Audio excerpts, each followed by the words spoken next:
I congratulate all the booth level officers, assistant electoral registration officers,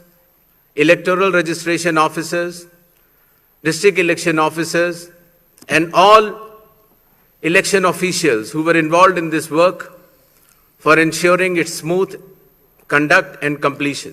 And West Bengal, the final list on 20th February comprises of 6.44 crores, and the learned judges, after their adjudication, whatever supplementary list comes, they shall be added. ব্যাস দাদামণির খেল খতম, পয়সা হজম। মাত্র কদিন আগে উনি বলেছিলেন ফাইনাল তালিকা বেরিয়ে গেছে, ওদিকে 60 লক্ষ, এদিকে 64 লক্ষ, অর্থাৎ 1,24,00,000 ওনার টার্গেট ফুলফিল হয়ে গিয়েছে। এবার নির্বাচন ঘোষণা হোক, আর কমিশন যেন মমতা বন্দ্যোপাধ্যায়ের হাত থেকে পুলিশ প্রশাসনটা তুলে নেয়, DG, IG, home secretary, chief secretary বদলে দেয়, উত্তরপ্রদেশ, মধ্যপ্রদেশ থেকে অফিসার নিয়ে এসে পশ্চিম বাংলায় ভোট করায়। এদের নাম থাকবে না, ফাইনাল ভোটার লিস্ট বেরিয়ে গেছে। আমরা চাই ইমিডিয়েট ভোট ঘোষণা হোক এবং মমতার কাছ থেকে পুলিশটা নিয়ে নেওয়া হোক। DG, chief secretary, home secretary, সব এসপি বদলে দেওয়া হোক। আরে বেচারার আজ সব স্বপ্ন পানি পানি হয়ে গেল। কথা রাখলো না জ্ঞানী জ্ঞানেশ ভাই। উল্টে তিনি রাজ্য প্রশাসনের দেওয়া ইআরও, এইআরও, বিওলোদের অসংখ্য ধন্যবাদ জ্ঞাপনের সঙ্গে সঙ্গে বিগত দিনে নির্বাচন কমিশন পশ্চিমবাংলায় যে ফাইনাল তালিকা বার করেছে, সেই ফাইনাল তালিকার সঙ্গে সঙ্গে যে 60 লক্ষের নাম আন্ডার অ্যাডজুডিকেশন হয়ে আদালতের তত্ত্বাবধানে ঝাড়াই বাছাই হচ্ছে, সেখানে সর্বোচ্চ আদালত যে সিদ্ধান্ত নেবে, বিচার ব্যবস্থা যে সিদ্ধান্ত নেবে, সেই সিদ্ধান্তকে নির্বাচন কমিশন শিরোধার্য বলে মেনে নেবে এবং একটাও বৈধ ভোটার লিস্টের বাইরে থাকবে না। তিনি আজ স্পষ্ট পরিষ্কার জানিয়ে দিলেন প্রেস কনফারেন্স করে, অর্থাৎ দাদার আম প্লাস ছালা ইন দা ভোগম্মা। West Bengal, the 294 assembly constituencies, the polling shall be held in 2 phases. In the first phase 152 and the second phase 142. The date of poll shall be 23rd of April and 29th of April, and the counting shall be together for all, that is 4th of May 2026. দু দফায় নির্বাচন, 23 April 152 আসনে এবং 29 April 142 আসনে, আর ফলাফল ঘোষণা 4 মে। অর্থাৎ আর বিগতবারের মতো 8 দফার রিস্ক উনি নেননি, কারণ বিগত নির্বাচনে অর্থাৎ 2021-এর নির্বাচনে করোনার মধ্যেও 8 দফা নির্বাচন করে ওনার প্রভুদের এই বাংলায় দফা রফা হয়ে গিয়েছিল। যদিও এবারে 2 দফাও হচ্ছে ওনার প্রভুদের ইচ্ছা পূরণ করতে, কিন্তু এই সময় মতো নির্বাচন ঘোষণা এবং একটা বৈধ ভোটার নির্বাচনী তালিকার বাইরে থাকবে না। আদালত 60 লক্ষের সর্বোচ্চ ভাগ্য নির্ধারণ করবে, অর্থাৎ আদালত যে সিদ্ধান্ত নেবে সেই সিদ্ধান্তকে নির্বাচন কমিশন শিরোধার্য বলে মেনে নেবে। নির্বাচন কমিশনের আজ এই পরিষ্কার স্বীকারোক্তির পর দাদা ভবানীপুর থেকে লেজ গুটিয়ে সরাসরি নন্দীগ্রাম পালিয়েছে। সমষ্টিগত সিদ্ধান্ত হয়, ভারতীয় জনতা পার্টি আমাকে না লড়ালেও ঠিক আছে, আচ্ছা লড়তে দিলেও ঠিক আছে, क्या बात कर रहे हैं? আর আমাকে জিজ্ঞেস করলে আমি বলবো আমি নন্দীগ্রামেই লড়বো। তারপরে বিজেপি যদি বলে এটা করতে হবে, ওটা করতে হবে, তাই হবে। আরে কি দুঃখ, আমি তো নন্দীগ্রাম থেকে লড়তে চাই, নন্দীগ্রাম আমার হৃৎপিণ্ড, আর বিজেপি যদি বলে এটা করতে হবে, ওটা করতে হবে, সেটাই করব। কেন বাবা বাঁকাচরণ ষষ্ঠী, তোমাকে কি বিজেপি 1 বছর আগের থেকে বলেছিল আমি ভবানীপুর থেকে লড়বো, নন্দীগ্রামে ওনাকে হারিয়েছি, ভবানীপুরে লড়ে ওনাকে প্রাক্তন করব? বলো, চিল্লাও, গলার শিরা ফোলাও। এর পরের বিধানসভায় মমতা ব্যানার্জি যেখানে লড়বে, আমি আমাদের পার্টিকে বলবো, নাড্ডাজিকে বলবো, যদি সভাপতি থাকেন বা অন্য যে থাকবে, যে আমাকে ওখান থেকে লড়ান। এর পরের বিধানসভায় মমতা ব্যানার্জি যেখানে লড়বে, আমি আমাদের পার্টিকে বলবো, নাড্ডাজিকে বলবো, যদি সভাপতি থাকেন বা অন্য যে থাকবে, যে আমাকে ওখান থেকে লড়ান। এই রে, তাহলে কি মশাই এখন আপনার আম শুকিয়ে আমসত্ব বেরিয়ে গিয়েছে? নাড্ডা নয় গাড্ডায় গিয়েছে। নীতিন নবীন তো আছে, নীতিন নবীনকে বলুন আপনি ভবানীপুর থেকে লড়বেন, ভবানীপুর থেকে লড়ে মমতা বন্দ্যোপাধ্যায়কে প্রাক্তন করবেন। কেন এখন পাল্টি মারছেন? নন্দীগ্রামে কেন পালাচ্ছেন লেজ গুটিয়ে? বলেছিলাম না আমাদের রাজ্যের বিরোধী দলনেতা শুভেন্দু অধিকারী আসলে একটা পেপার টাইগার। উনি কেবলমাত্র ঘাড়ের শিরা ফোলানো আর বড় বড় হুঙ্কার ছাড়া দ্বিতীয় কিছু করতে পারে না। ওনার একটা কথা 10 দিন আগে যে কথা বলে 10 দিন পরে সে কথা উনি মেলাতে পারে না।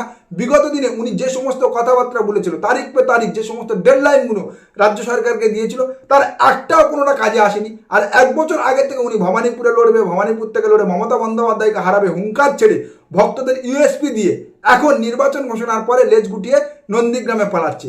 কেবলমাত্র মিথ্যা আর ঘাড়ের শিরা ফোলানো, এই দুটো ছাড়া ওনার দ্বিতীয় কোনো কাজ নেই। আর ওনার সেই মিথ্যা বচন, বড় বড় ডায়লগ আর ঘাড়ের শিরা ফোলানো, হ্যাঁ সেটার জন্যেই ওনাকে অন্ধভক্তরা ঘাড়ে তুলে নাচাচ্ছে।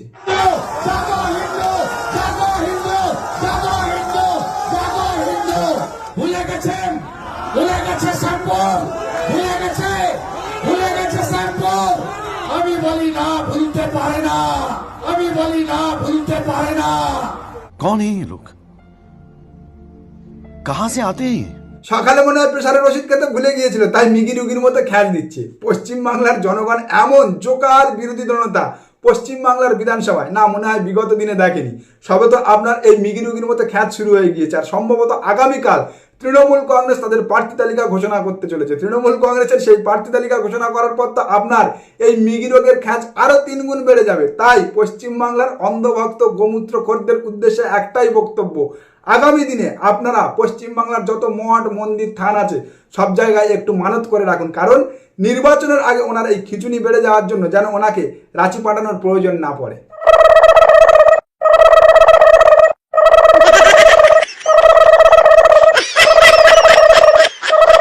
একটা আদ্যপান্ত ক্ষমতালোভী ব্যক্তি যে কেবলমাত্র ক্ষমতা আর গদি ছাড়া দ্বিতীয় কিচ্ছু বোঝে না, দ্বিতীয় কিচ্ছু জানে না। আজকের উনি এত বড় বড় ডায়লগ দিচ্ছে, ভারতীয় জনতা পার্টি যদি আমাকে না লড়ায় আমি লড়বো না, আমি শুধু প্রচার করবো, আমাকে যে কাজে লাগাবে লাগাবে। আরে মশাই ওসব কথা ছাড়ুন। 2021 বিধানসভা নির্বাচনের ভরাডুবির পর যদি ভারতীয় জনতা পার্টি আপনাকে বিরোধী দলনেতার পদটা না দিত, তাহলে লিখে রাখুন আপনি এতদিনে হয় এই হুমায়ুন কবিরের মতো একটা রাজনৈতিক দল খুলে এই পশ্চিমবাংলার রাজনীতির মাটি গরম করতেন, না হলে মমতা বন্দ্যোপাধ্যায়ের কাছে ফিরে গিয়ে কালীঘাটে কান ধরে উঠবোস করে আমায় একটু জায়গা দিন, আমি মায়ের মন্দিরে বসে গান ধরতেন। পাহাড় থেকে সাগর পর্যন্ত, কাশ্মীর থেকে কন্যাকুমারী, পৃথিবীর কোন শক্তি তৃণমূল কংগ্রেসকে আটকে রাখতে পারবে না। পৃথিবীর কোন শক্তি তৃণমূল কংগ্রেসকে আটকে রাখতে পারবে না।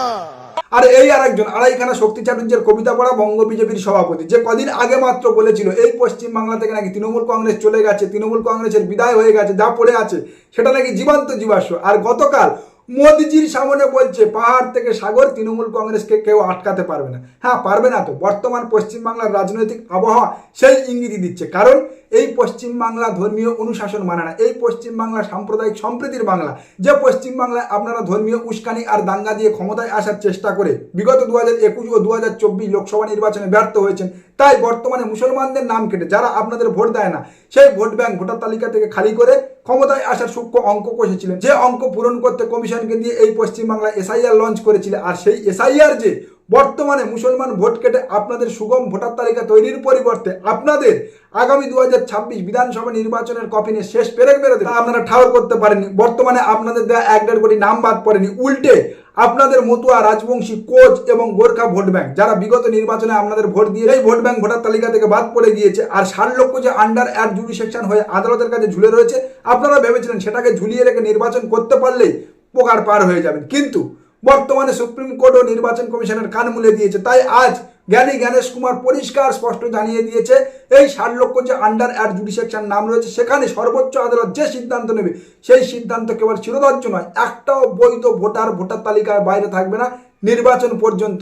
পড়ে থাকে আর কি, পড়ে থাকে ওই শুভেন্দু অধিকারীর কথা মতো মাইক্রো অবজারভার বা কেন্দ্রীয় বাহিনী। মশাই কেন্দ্রীয় বাহিনীকে দেখে পশ্চিমবাংলার জনগণ 1 নম্বর ভয় তো পায় না, আর 2 নম্বর মাইক্রো অবজারভারের মতো অন্য রাজ্য থেকে পশ্চিমবাংলার অফিসারকে বাদ রেখে অন্য রাজ্য থেকে অফিসার এনে পশ্চিমবাংলায় ভোট করানো না সেগুড়ে বালি। কারণ আজ নির্বাচন কমিশনার জ্ঞানেশ কুমার পরিষ্কার সে তথ্য খারিজ করে দিয়ে পশ্চিমবাংলার ইআরও এইআরও বিএলওদের ভূয়সী প্রশংসা করে দিয়েছে। I congratulate all the booth level officers, assistant electoral registration officers, electoral registration officers, district election officers, and all election officials who were involved in this work for ensuring its smooth conduct and completion.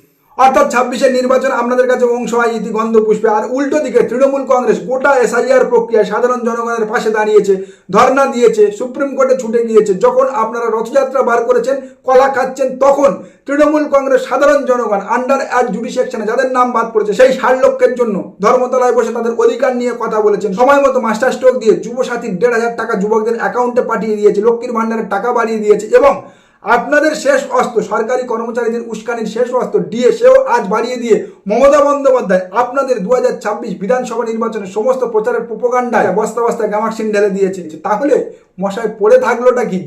যেটা বলে আপনারা আগামী দিনে পশ্চিমবাংলার বাঙালির কাছে vote ভিক্ষা করবেন। দুর্নীতি, হেমন্ত বিশ্ব শর্মা, নারায়ণ রানে, শুভেন্দু অধিকারীর মতো ধোয়া তুলসী পাতাদের জামাই যত্নে কোলে তুলে নেওয়া রাজনৈতিক দল এই বাঙালির কাছে দুর্নীতি নিয়ে কথা বলতে আসবে না, সে সাহস দেখাবে না, এটা আমি বিশ্বাস করি। 2 নম্বর, উন্নয়ন। হ্যাঁ, বর্তমানে আপনাদের উন্নয়নের ঠেলায় কেবলমাত্র পশ্চিমবঙ্গবাসী না, গোটা ভারতবর্ষের সাধারণ জনগণ গ্যাসের লাইনে দাঁড়িয়েছে। তাই উন্নয়নের গল্প কইতে গেলেই কপালে গরম খুন্তির ছাকা জুড়লেও জুড়তে পারে। তাই আগামী 2026 বিধানসভা নির্বাচন এই পশ্চিমবাংলায় পড়ে থাকা চারগাছা গোমূত্রখোর এবং 2021 বিধানসভা নির্বাচনের পর থেকে দেহদান করা বাম ছাড়া এই নির্বাচনে 2026 বিধানসভা নির্বাচনে আপনাদের কপালে নতুন করে আর কিছু জুটছে না। এটাই আপনারা এখন থেকে ধারণা সেট করে নিন, কারণ পশ্চিমবাংলার বাকি বাঙালি no vote to BJP, boycott BJP slogan set করে ফেলেছে। নমস্কার, আজকের প্রতিবেদন এখানে শেষ করছি। দেখা হচ্ছে আগামী কোনো প্রতিবেদনে। আমাদের প্রতিবেদন সম্পর্কে আপনাদের মতামত অবশ্যই জানান আমাদের কমেন্ট সেকশনে। সবাই ভালো থাকবেন।